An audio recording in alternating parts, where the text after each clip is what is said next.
Well,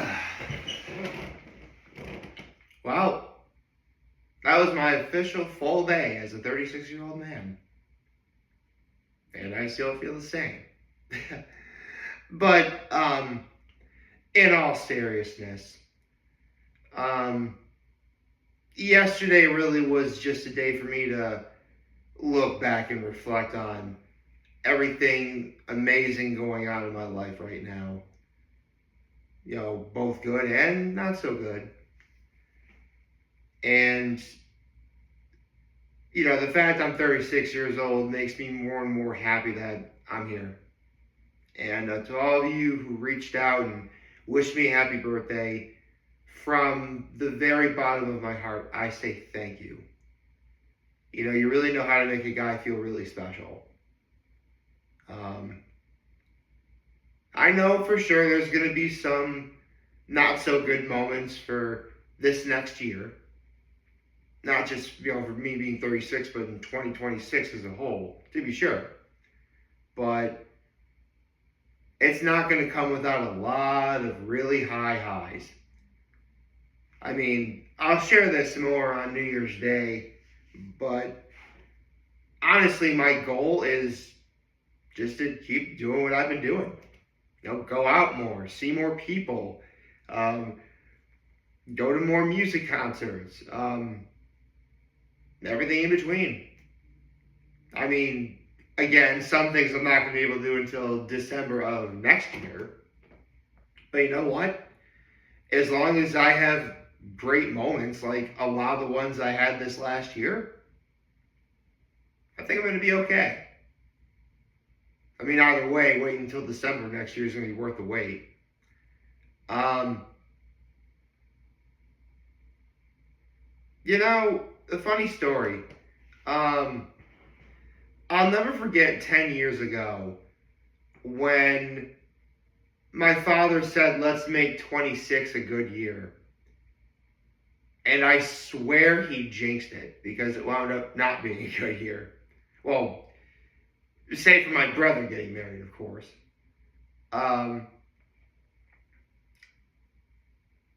And he wound up saying that again last night. And at first, I did kind of panic a bit. But, I mean, listen. I've had my fair share of a lot of really bad things happen to me in my life. I'm sure there's going to be some bad things that'll happen to me over the next year. But I don't think it's going to be that bad. Especially when I'm going out there to... I mean, there's a difference between going out there to not have a bad time and going out to have a good time. So, I'm definitely going to do the latter for sure.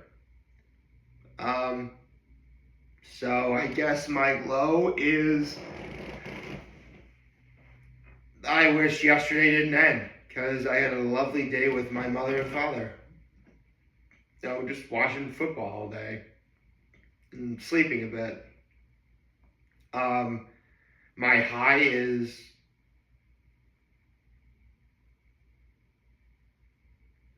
pretty much what I just said, everything I did. And we had a nice ham dinner with mashed potatoes and broccoli and cheese sauce. It was very good. And I got an ice cream cake because it's an ice cream cake. Yeah, so actually, do I have an act of kindness?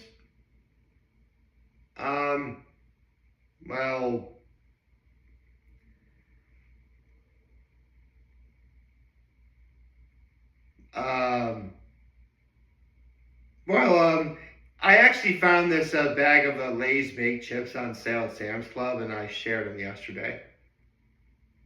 They're actually pretty good. I might actually get them again today. So, yeah, man. First day being 36. And there was a lot of NFL games that didn't really go the way I was expecting. So let's talk about that, shall we?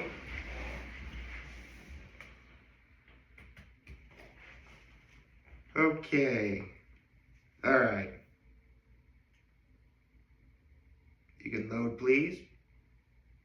All I did was turn my computer on. Here we go. First, let's go over my NFL picks. No, I do not want to restart my computer. Thank you. Oh.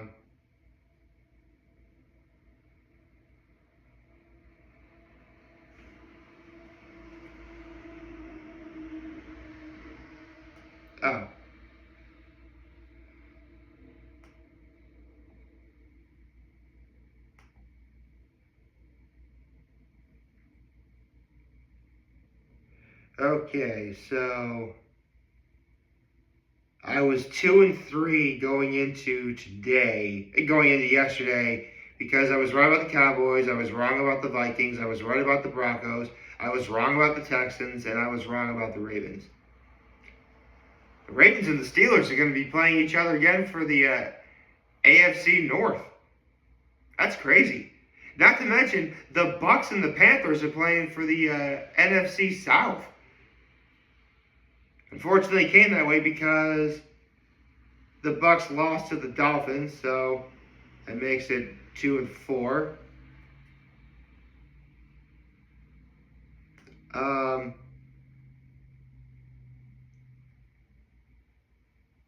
The Patriots beat the Jets, so 3-4.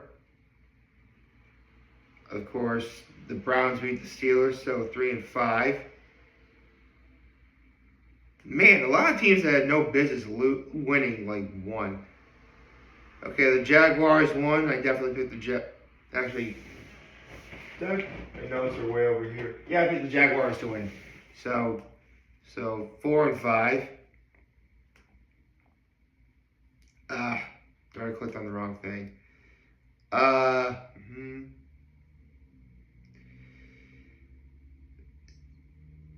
believe I have the Titans winning, so 4-6.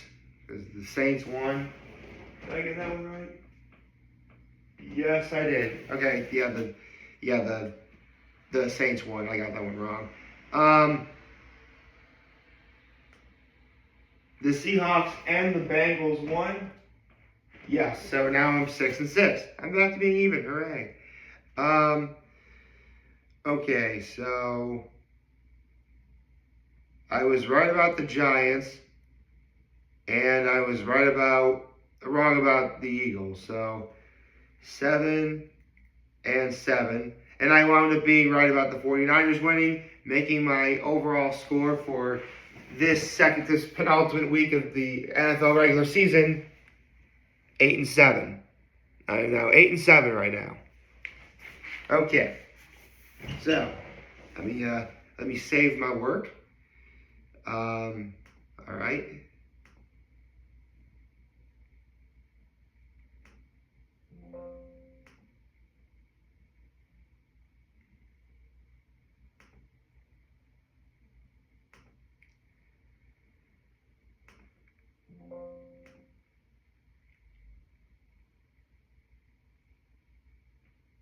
All right. Now then, let's get into tonight's game, which is the Rams and the Falcons.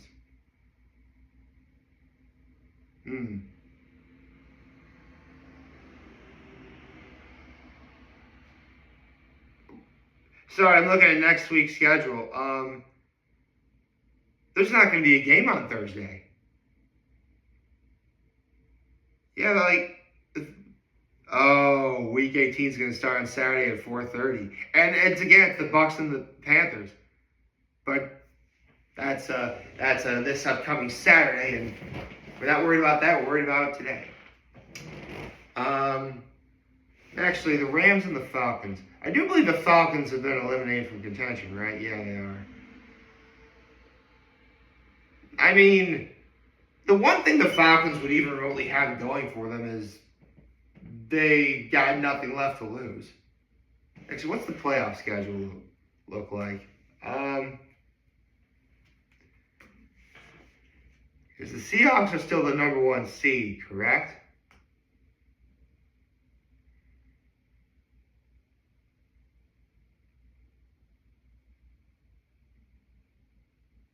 Yeah, they are.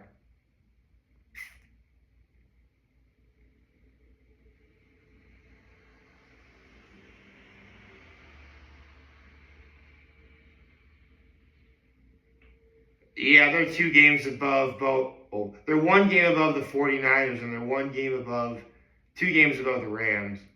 If the Rams win, they'll be only 1 game ahead.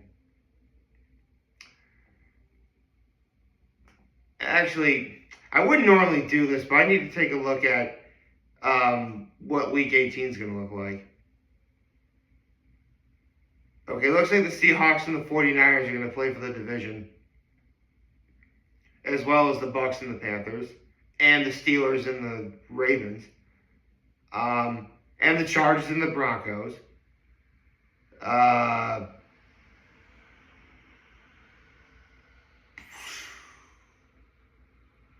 yeah. Um, there's going to be a lot of games on the line.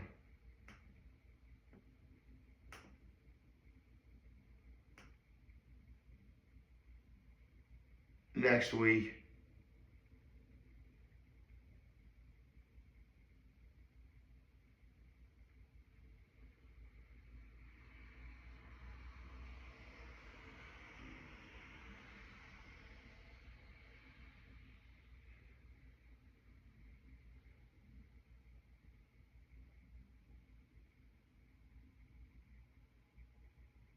Hmm. Oh. I mean, the more interesting thing that would need to happen is, I mean, even if the Rams wind up winning, the only way the Rams would be the number 1 seed is if the Seahawks and the 49ers tie and the Rams win their game against the Cardinals. And they'd be the number 1 seed, I think. I think that's how it works. Um, Man, I don't know. This is actually a very interesting. I mean, the Rams should easily win this game. In fact, I'm picking the Rams to win this game. But I just find it like. I mean, again, it's against the Falcons. I mean, unfortunately, as the season goes, I mean, yes, I will. I do fall victim to the like when the season begins. Yeah, of course, I want every team to do well, but naturally, as the season goes on and some teams wind up doing better than others, we favor the ones that wind up do better than others. So, yeah, of course, for that reason alone, I've got no business not picking the Rams. Um, so yeah, I'm gonna pick the Rams because that would make the most sense. And 256 NFL picks as of today, making 272 at the end of next week. That's crazy.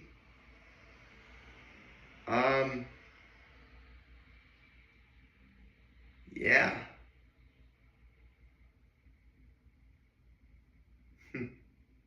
I mean, listen, I love football, but even I expect the season to end when it's supposed to.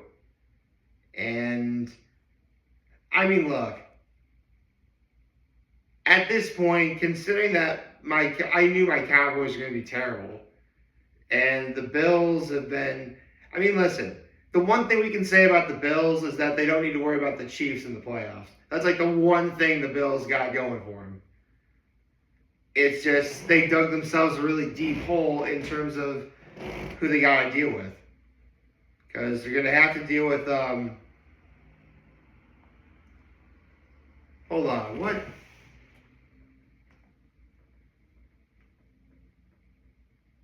Okay, so the Bills would have to play the Jaguars. Oh, wait, no. Oh, no. The Bills got to play the Patriots? If it were to start. Oh, my gosh. Yeah. I saw the video of Dave Portnoy trolling the Bills Mafia because, like he was saying, yo, it was a nice 5-year run, nice little hiatus, but yeah. Unfortunately, as of right now, the AFC East has to go through Foxborough. And that just might be how it winds up being. I mean, the Patriots really are looking like a legitimately complete team. I mean, yeah, the Broncos are the number 1 seed, but given how they did against the Chiefs a couple days ago, I get the feeling that the Patriots will take the AFC overall. Although I will, oh my God. I was talking with my dad yesterday too. If the Patriots and the Broncos wind up playing each other in the AFC Championship, we're going to get nothing but videos of Brady versus Manning. I know we are. I can just picture it now. The question is, how obnoxious is it going to be and how often are we going to see them?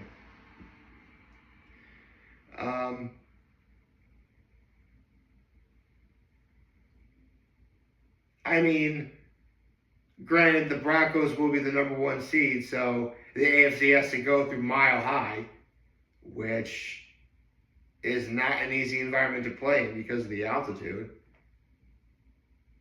Then again, me personally, the many times I've been to Colorado, I never really found breathing to be a problem. The only time I ever found breathing to be a problem in Colorado is in 2024 when we went to Dillon to scatter my grandmother's ashes. But that really was a much higher elevation. So I guess my limit is over 9,000 feet in elevation. Yeah, I had to make that reference, but yeah. Got the Rams winning tonight, and Week 18 is going to be pretty exciting. I hope you like this video. If you like, subscribe to the YouTube channel, follow social media. As always, I'm doing a home this video for all of you guys watching Joe video. Hopefully you have a wonderful, wonderful, wonderful Monday. Remember, if you guys want... Oh, I forgot to do Happy Monday. Happy Monday, folks. And remember, if you guys want to talk, channels will be here to listen. Always be back. Take care and make good choices. 607 all day, baby.